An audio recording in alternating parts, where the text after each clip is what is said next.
Hi, everybody. Very welcome. I'm sure people will join us, but as you know, I'm always a bit of a stickler for time, so it's good to get started quite quickly. And This is the last of our four modules on SWAT.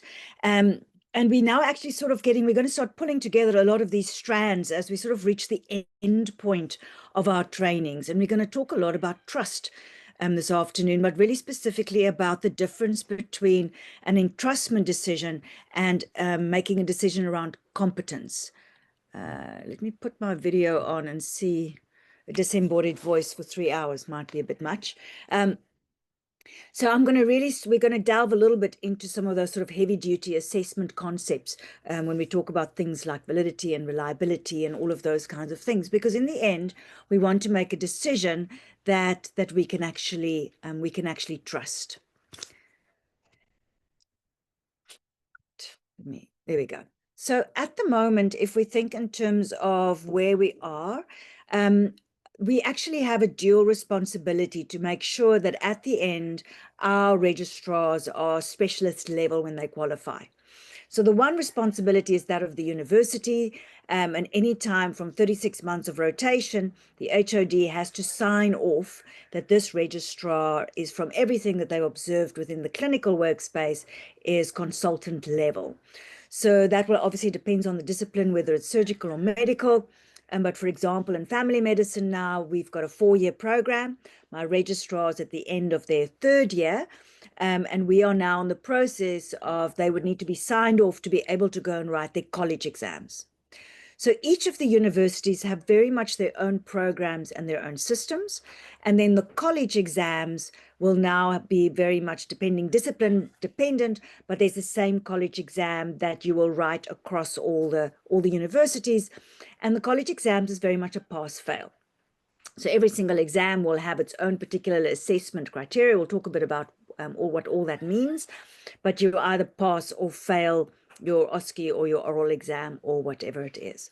And once you've got your past exams, then of course there's also the process of the MED. I'm not going to talk about that at all, but when all of that is in place, then you can register with the relevant professional bodies. So the challenge with assessment is that there's no one perfect assessment. So whatever assessment you do, if you want to do an assessment that's really good at covering like the breadth of the curriculum, so the more valid your assessment is and the better your assessment actually shows how people are doing in real life, the more challenges there might be with reliability. Can I repeat this particular assessment consistently? And there's always this tension that plays off between these different aspects of how good is my exam and how well does my exam actually represent how my students, the level of my students' competence, etc. So just to remind us, for those, because we've had a 2-month going over this, so this is now where we are going. And the big thing is that's already helping is that we are much better now defining what those outcomes will be. So generally, when you try and do an assessment, and you'll remember our babysitter exercise right at the beginning, we are now being able to define what it is that we're going to expect our registrar, what do we want to be able to trust our registrar to do by the time they qualify. Our workplace-based assessment is going to help us build that trust. And we're going to capture it through this e-portfolio, and the clinical competency committee is the one that's going to make those final big decisions. So we're going to look a little bit about what that looks like. So the idea of trust, when we think about what do we want to trust them to do, the next big word you want to remember is the word safe. So if you want to say, what can I trust them to do? It's not like I can trust them to never get it wrong. I can trust them to be perfect every time they see a patient. It's literally by saying, well, I trust that actually, even though there's still things they need to learn, there's still things they might not be so good at, there's definitely some weaknesses in some of their mannerisms maybe.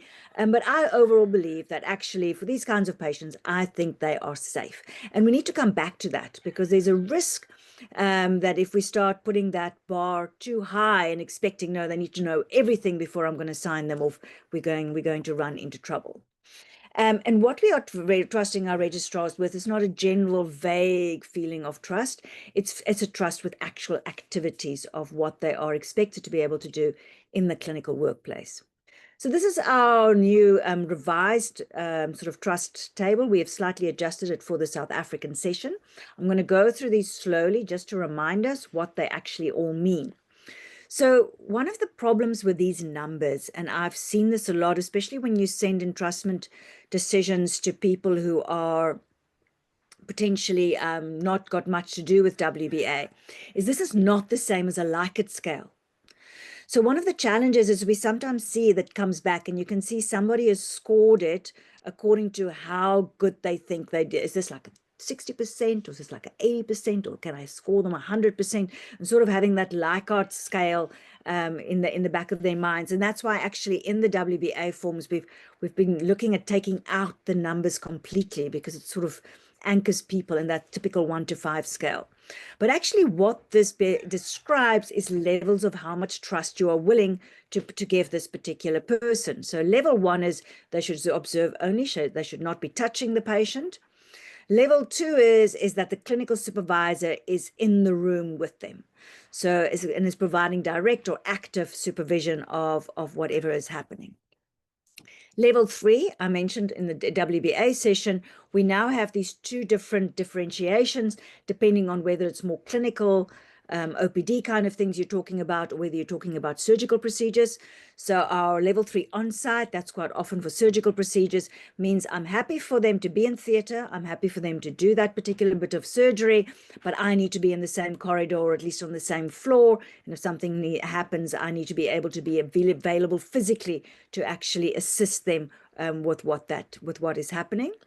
But for example, in family medicine or pediatrics or internal medicine or things like radiology and histology, you don't actually need a supervisor on site. So I'm quite happy that my registrar can work in the clinic, but there's an expectation that they should be able to at any moment have a senior that they can contact. So there needs to be a senior available to be contacted. And there's an understand that they need to be able to identify when they're not sure about something or areas that they're not clear about, and a supervisor should be reached at that point. So there's sometimes a little bit confusion between this offsite supervision, they're sitting on their clinic out there, and what we mean with acting independently. The thing is even if you are a specialist, you might still be in a scenario where you actually call up a colleague or call up a senior specialist who's more experienced in that particular area.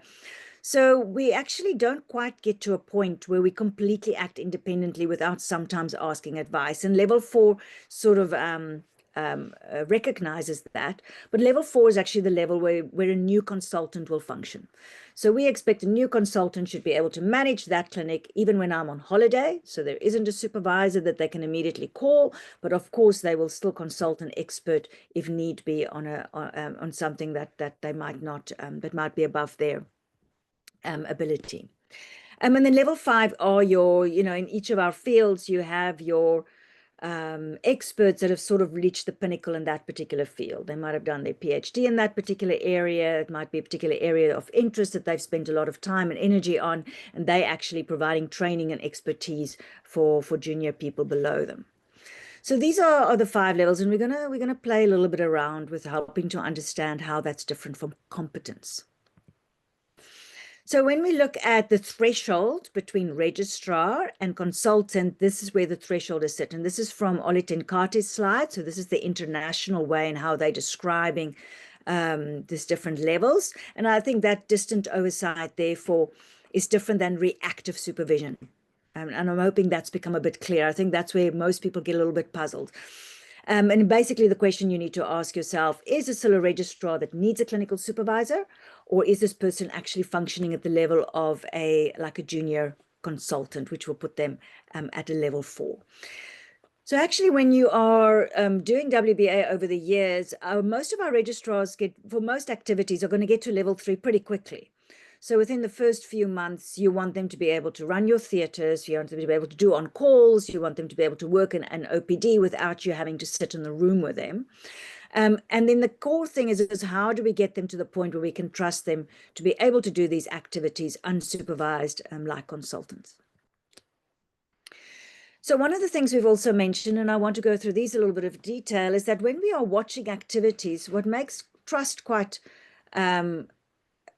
a different concept than competency is because trust looks at the holistic way that this doctor manages this patient.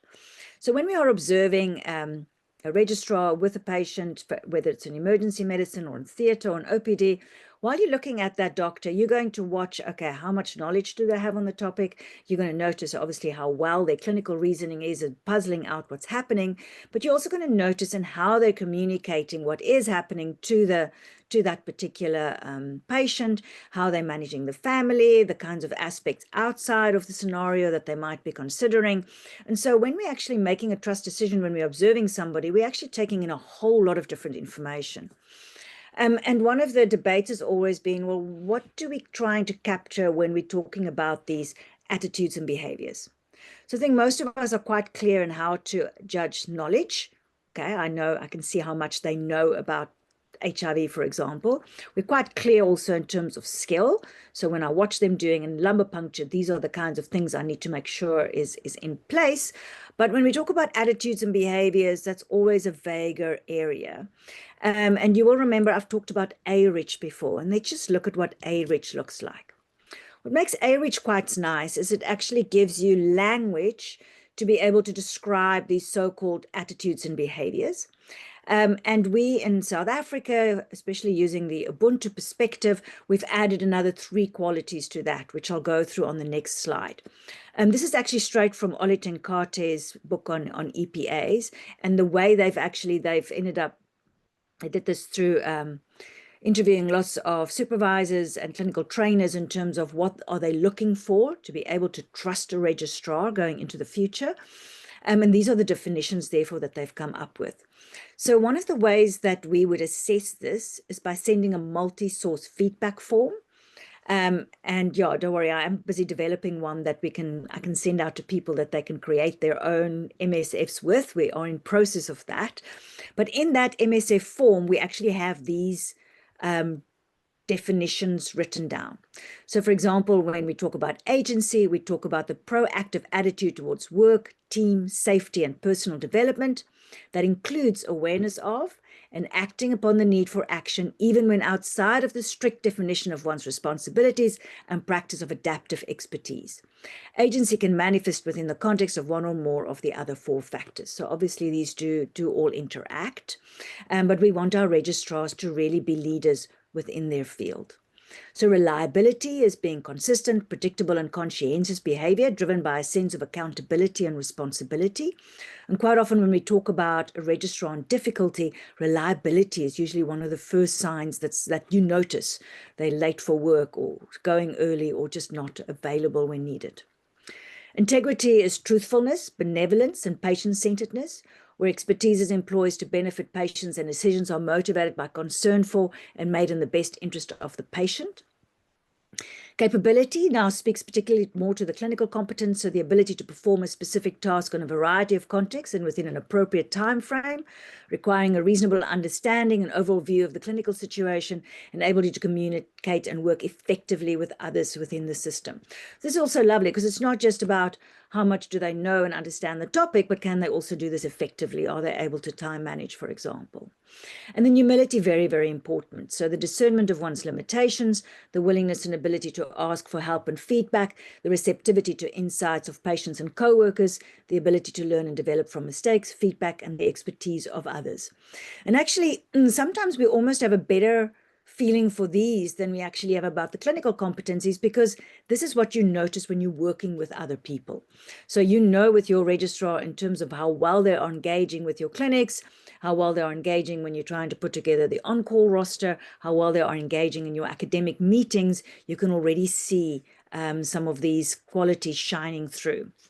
So, and this is my term, I like to think of these as professional qualities that we are hoping to engender in our registrars, and we need to be able to observe these and give feedback on them. The 3 relational qualities, again, that's a term that I've coined, which is more to do with this, particularly what happens with the patient. And the first one is compassion. So this is to demonstrate emotional caring and kindness towards others, to pay attention to the suffering of patients, and to genuinely have the best interest of the patient at heart, to cultivate empathy and listening. And this doesn't mean you have to be a warm, fuzzy doctor, but it does mean you have to care about what's happening for the doctor and show that care through various communication ways. Openness shows a willingness to consider and accommodate a range of perspectives and views, having cognitive flexibility to hold multiple views, to be non-judgmental, approaching the person without prejudice and preconceived notion, to be conscious of the risk of falling prey to cognitive biases, to honor diverse needs, interests and rights of patients, be inclusive and treat each person with respect. And a very important key part in South Africa, where we have a very diverse population that comes to us, and even just the difference within socioeconomic we quite often as doctors hold considerable different power and financial power than our patients do, and being able to be open and understanding of what's happening with our patients. And this actually links to curiosity. So I want to find a better word for curiosity, because curiosity is actually much bigger. It shows a desire for knowledge, to explore and solve the patient's problem, and includes an interest in the specific person and their context, their narratives, their values, their preferences, their psychology and emotionality, their cultural situation, their spiritual and existential concerns. And this is very much to talk to contextual and cultural competence. So it's a little bit more than just being open to the fact that there's diversity, but having a real interest in how do I engage with somebody from a very different cultural background, and how do I have some understanding of some of the implications of a background that might be very different of my own. And again, these are things that we quite often can observe, certainly even within our working together with our registrars. So those qualities, the A-Rich, the 5 qualities of A-Rich, and these 3 qualities is something that you are actually observing consciously, but quite often unconsciously, whenever you're observing or having a discussion with your registrar. And I think usually if these are in place, we sometimes don't even think about them. They don't even come into our what went well. But where they do come out is when they're not present. So usually these jump out to us if we notice that the registrar is not being very compassionate, or if the registrar is being very judgmental towards a certain patient, then these kinds of things jump up. And these qualities we can actively build as values for our registrars, and therefore give us the permission to give feedback if we feel some of these qualities still need a little bit of further development. So this we keep on harping on, but I really want us to start thinking in terms of how entrustment decisions are different than competency decisions. And the big thing is you have to look into it's forward looking. This is obvious, yeah, we know this. But I find even when I'm sitting with them in front of me and they've just presented a patient, or we've just spoken about, or you've watched them even with a procedure, there's a big tendency to focus on how well they did what you've just seen. But it's very different to now interpret that into, well, how much will I trust them into the future? So say, for example, you've got somebody, and I'm going to use cesarean sections as a common example, such a common surgery in our young doctors in my department. So for example, with a cesarean section, you might have a new intern in obs and gynae who's now doing some of the cesarean sections on the elective cesarean section list. And you've just observed them doing that surgery, and they did it beautifully. So they've already done 10, 15, 20 of these, and they obviously got a bit of a surgical talent. And if you had to tick all the boxes on their DOPS form, they've actually performed very well. But the only cesarean sections they've ever done are straightforward elective cesarean sections. They haven't done any complicated sections yet. So if you're going to give them an entrustment level, you might still be scoring them at an entrustment level 3. I'm happy for them to do cesarean sections, but I want to be down the corridor in case something goes wrong. Similarly, you might be called out for a registrar who's busy with a cesarean section where there is massive bleeding, or there's been a ruptured uterus and they had to go in, and you have to go and help, and you're both helping to save this patient's life, and it's all very messy and difficult. But in the end, you get it all sorted and you've managed to do the surgery and the patient is safe.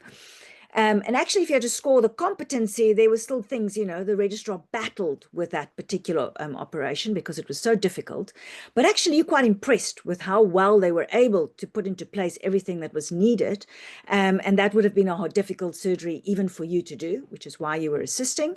And therefore, when you look at an entrustment level, you would go, actually, I now have a lot more trust for this person managing these kinds of patients in the future, because I can see they can actually manage a complicated cesarean section rate, and I actually think they are an entrustment level 4. So there's a lot of things we take into consideration when we look into the future in terms of trust, not only at what's happened in this particular moment. The other thing is that because we are scoring on going into the future, again, the key word is safety. And so, for example, for some low-risk clinical consultations, you might have a much lower threshold in terms of how much they need to know before you're going to let them loose on that clinic. For example, on contraception, how much damage can they actually do? If they know the basics and they're able to call, I'm quite happy for them to go off and do that independently.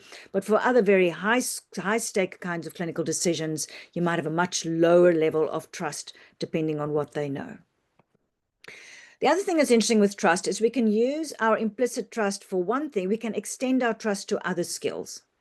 So, for example, if they're really good at doing an appendectomy, you might go, well, actually, let me not cross disciplines. If they're really good at doing an ectopic pregnancy, maybe they'll also be not so difficult for them to learn to do a tubal ligation, for example. So you can start seeing that if I can trust them and see they're really good at doing specific kind of procedures, if they're really good at injecting a shoulder, and they understand all the principles, then I'm actually quite comfortable that they're going to be able to manage how to inject a knee, etc., etc. And we do these kinds of things implicitly all the time anyway. We see the registrar, we get a level of their competence, and we're able to extend that to other areas.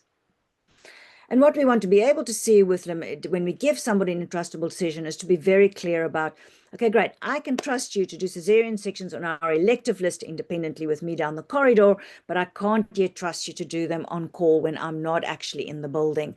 And this is clear what that limitations of that entrustment decision is. So this is a very fancy slide. This is also from Tenkate's book. For those of you that don't know, he's written a whole textbook on EPAs, all open source on the web, for those of you who actually want to go and read up about these things.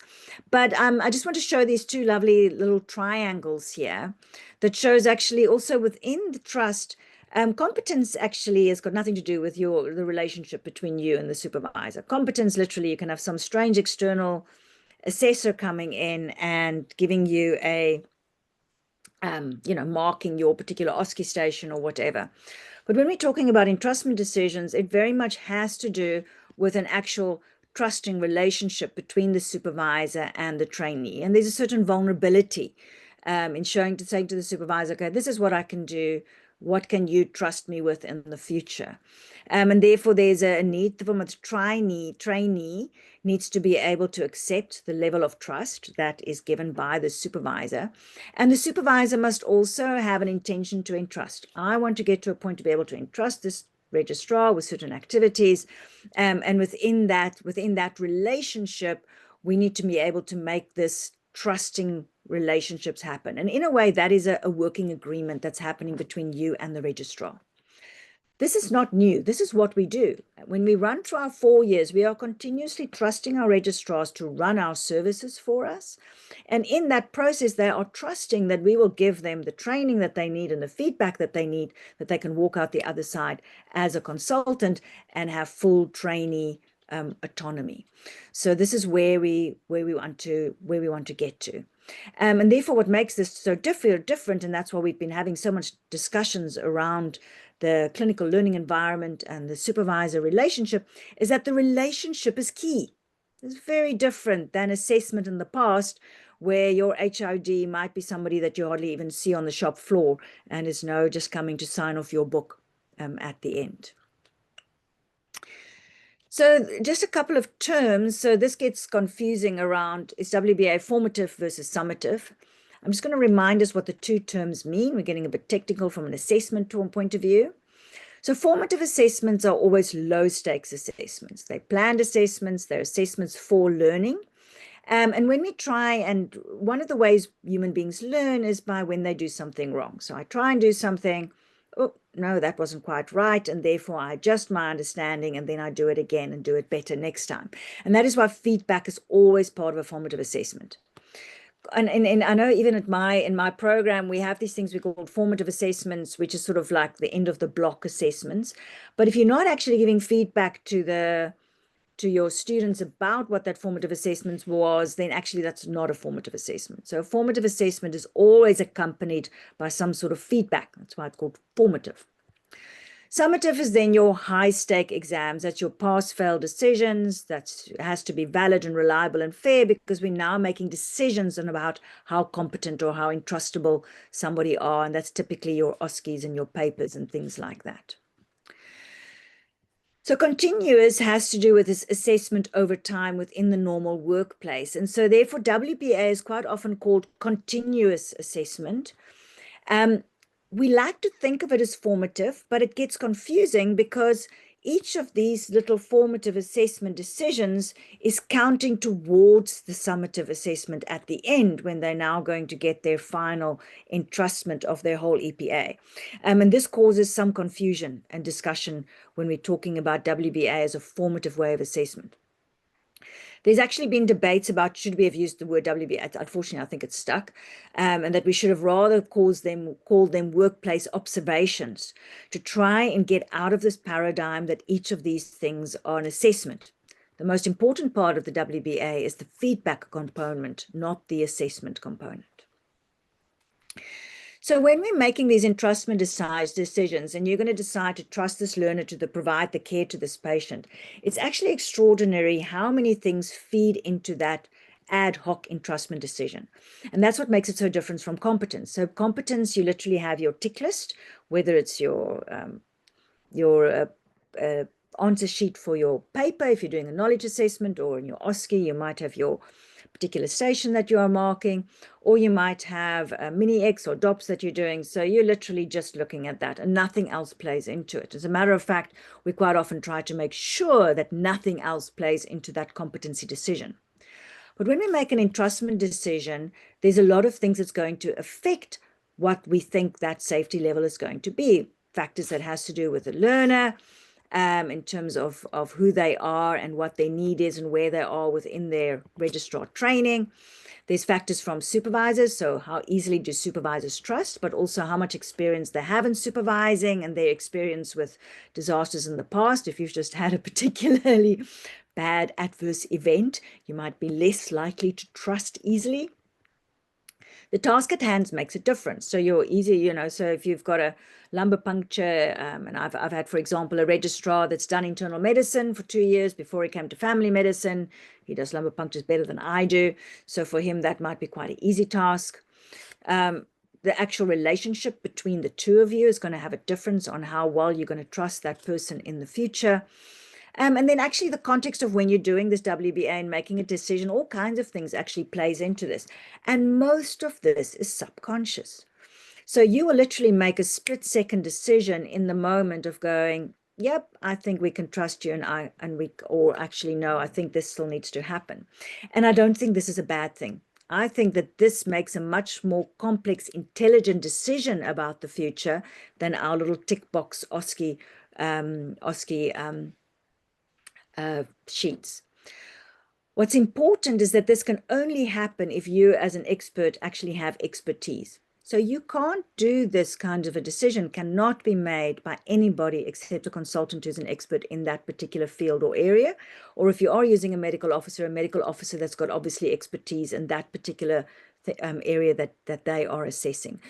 So you can't farm this out to somebody who doesn't know your field, for example, or somebody who's not very confident in this field, because you are using a whole lot of information to make that decision. Can I trust this person to do this activity? So when we're then building an assessment package under the new dispensation now, it's going to have two main components. So in the new age we will be going into, we are going to be capturing these work-based placed live experiences, and we're going to have all these little ad hoc WBAs. And then in the end, there's going to be, at the end of your training, you're going to have a star for your EPA. So you're going to have a trusted level of responsibility. You all remember what trustable professional activities are. So this we all understand. But very important, we're still going to have that standardized examination that's going to be happening at the end. So you still have your CMSA exam, because there's some things that you can't actually check properly in a WBA in a workplace setting. So actually your knowledge of how detailed is their knowledge about some key guidelines, for example, you're not able to obviously see every consultation. So your written assessment of knowledge is still going to be a very important part of that final exams. And you might want to also be able to see what is their ability to do clinical reasoning, for example, to think through a case. And you might also have cases where you want to observe their actual manner, for example, with patients, etc. A very important part of this that's within this setting is the MED. And we are looking at ways in terms of, that's the research part of the MED, the research project, that this is part of your pass-fail. You've got to pass your MED if you want to be able to qualify. But we can actually build in some WBA observations. Like, for example, you've got to present your protocol at the end of your first year, etc., with certain steps to be able to help them to get towards that summative point where they can actually pass their MED. So in the beginning now, we're going to have both of these things happening. So we're introducing WBA, and we'll still have our college exams. And then what will eventually happen is each discipline will look at their college exams. So once WBA is working nicely, for example, we've got a focused OSCE as part of our final family medicine exam. Doing a focused OSCE is a real pain in the, yeah. So all of you understand, in terms of trying to either set up stations, trying to do it online is almost impossible. So we have to set up, standardized stations across the country at centralized sites. If you've only got 10 or 12 people writing the exams, it becomes really, really problematic and difficult. But actually, if we see WBA is working nicely, then we can potentially actually let go of our focused OSCE, for example, and perhaps replace it with something else that might be more relevant. So these two will still continue to happen. What this will replace is that HOD signature we have at the moment before they go and write their college exams. So we will have 4 years of observations that will tell us how competent or entrustable our registrars before we get to this point.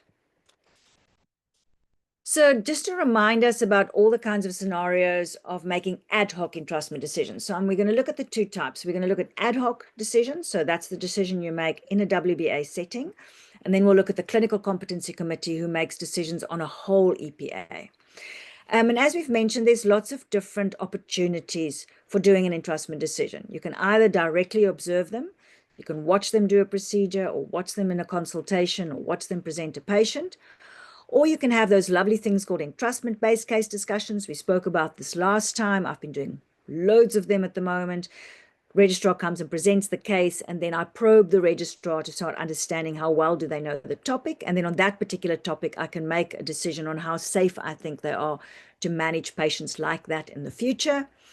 A longitudinal review, so at the end of a rotation, quite often we use this to look at those multi-source feedback sessions. So at the end of the rotation, you send that multi-source feedback to lots of different people. And on that, you can also, if it is, for example, in palliative care, then you can definitely make an entrustment decision on, for example, their ability, how they are with patients and breaking bad news, etc. And then product review is for looking at histology slide reports, or looking at X-ray reports, looking at clinical notes, looking at theatre notes, etc., etc. So your ad hoc entrustment decision is very much part of your registrar, and it contributes. So this has been happening all the time anyway, and it should be low stakes observations. It should become something that is similar to what we've always done, which means I observe my registrar, I notice, oh, actually he's pretty good at those. So now I'm happy next time to leave them on their own in the clinic, because I'm quite happy they know how to take a history, do an examination. They'll call me when I need them. Or you might observe and you might go, oh, he's still struggling a little bit with that. Maybe I'll just be present for the next one. So this competence we want to get away from. And what we want to do very clearly is, remember, and we've spoken about this a lot, is making sure we have a feedback plan in if we don't feel they're yet at that independent level. So we're going to get into some of the sort of heavy duty, don't worry, we won't be going much longer through the didactic, and we've got some nice exercises. But let's just do some of those heavy duty terms like reliability and validity and things like that. So this is always a concern because one could say a little snapshot like that, so that's a data point, that's one WBA, can be extremely biased, obviously, because it depends on who the supervisor is, it depends on the time of the day, it depends on what kind of case the registrar happened to discuss, it can depend on what else is going on in the ward at the moment. There's a million things that's going to influence that one-off entrustment decision. But the magic is going to be in the numbers. So if you, for example, over a period of time, you're going to have multiple data points, and they are different colors because it might be different kinds of WBAs, those 4 different types. It might be different supervisors, and it will be across different EPAs. Then we're going to start having a summative assessment that will happen at the end at either 6 months or 1 year, where we're now able to look at all of these data points for a particular EPA and say, okay, great, for this EPA, how far are we yet to this level 4, which is where we're aiming to? So if you think about it, for example, over year 1, we'll have lots of multiple data points in the 6 months. Then we meet it in the first 6 months. Then we have a meeting at 6 months. We look at the EPAs they've been allocated and see how they are on track. We give some feedback on that. Now they have another bunch of WBAs over the next 6 months. And at the end of the year, we can use this to make a decision about what starts next. And we've spoken about the challenge in our current programs, that you're usually not in a scenario of being able to keep people back for a year unless something extreme is going on. But yeah, you're definitely going to be able to set a very big plan for what's going to happen in year 2, for example. So here you want to identify if there's EPAs that they are behind at, things that they're going to have to, what they're going to have to do to be able to get those EPAs on track. If we therefore look over a 4-year period, you can see the amount of data points that's slowly going to build up. These little clinical competency committees here are our local clinical competency committees. That's for each discipline. And then right at the end, there'll be a final decision that will then go made by your local committee, and then will be signed off also by a national clinical competency committee to make sure this is all above board. So assessment, so when we talk about how well is our assessment, so we talked about the babysitter exercise, for example, we have these things called validity and reliability. So validity is that if my assessment says that Alex is able to change nappies, does it reflect her ability to change nappies? So if I give her a mark for changing nappies, is that mark actually a reflection of her ability to change nappies? So that is our validity. So that's why we want things to be done in real life situations. And of course, this is where WBA has got extraordinary strength, because it's actually showing us in our workplace. This is the reasons why we like to have the idea of OSCEs, but OSCEs always have this challenge that although we try and actually observe real, standardize these real observations, they're not real life situations. And so they don't quite have the same validity. Reliability means talk to the quality of the exam and being able to get the same result if we've got a registrar with certain capabilities, and we put them through lots of different assessments. All the different assessments should tell us the same answers in the end. And one of the ways of doing that is being able to have enough data points. So for example, in the world of MCQs, if you want to have a reliable MCQ paper, you need to make sure that there's enough questions within that paper to be able to reliably cover, for example, the extent of your curriculum. So for the diploma in HIV management, we make sure that all our EPAs are properly sampled, and then you can start getting a very reliable exam. It also has to do obviously with the quality of your different assessments. And so we have these different concepts when we start looking at multiple assessments about how do we aggregate this data, how do we triangulate this data, and saturation. I will speak a little bit more about those in a moment. Other things are areas around fairness, so not having any discrimination within an exam, how acceptable it is to our students, the educational effect and the feasibility. These are the things that we are all currently exploring as we're rolling WBA out. So those three terms I talked about. So aggregation has to do with the fact that instead of just looking at one part of their being able to say, so for example, in the diploma of HME management, you used to have what we called a long paper. And in it, there was 5 questions of 20 marks each, which basically means all I tested was 5 areas of knowledge, which is a little bit random. But if you start having all of those EPAs that you have identified, and you've got 22 EPAs, and now you have information from all of those EPAs, we can start aggregating, putting all of that information together to start getting us an idea of the comprehensiveness of this person's knowledge. When we talk about saturation, it means about having enough data points. So that's why with each EPA, we are identifying how many WBAs do I need? And you don't need loads because you're just taking a sample. How many do I need per EPA to give me enough information to make me trust that they are actually competent in that particular EPA. So we will set our EPAs and we will decide how many WBAs we will need at which level to give us enough data to make that decision. And then triangulation has to do with the different types of data points. So as I've mentioned earlier, we want lots of different kinds of data points in there. So just for the WBA, that includes having different types of assessors, different types of WBAs that are happening.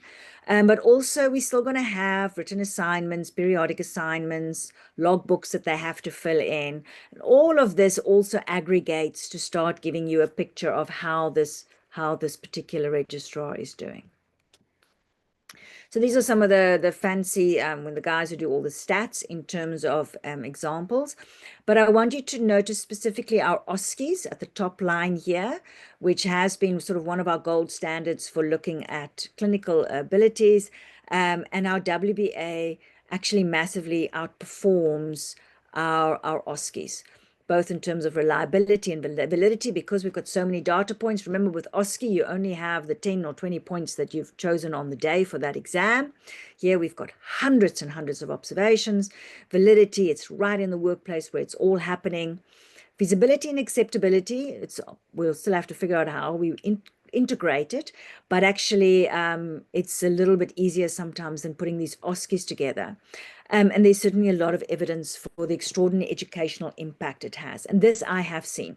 So even with the OSCEs, we don't often give good feedback on the OSCEs. And if you do give feedback on the OSCEs, you're only giving feedback on 10 or 20 things that you've observed.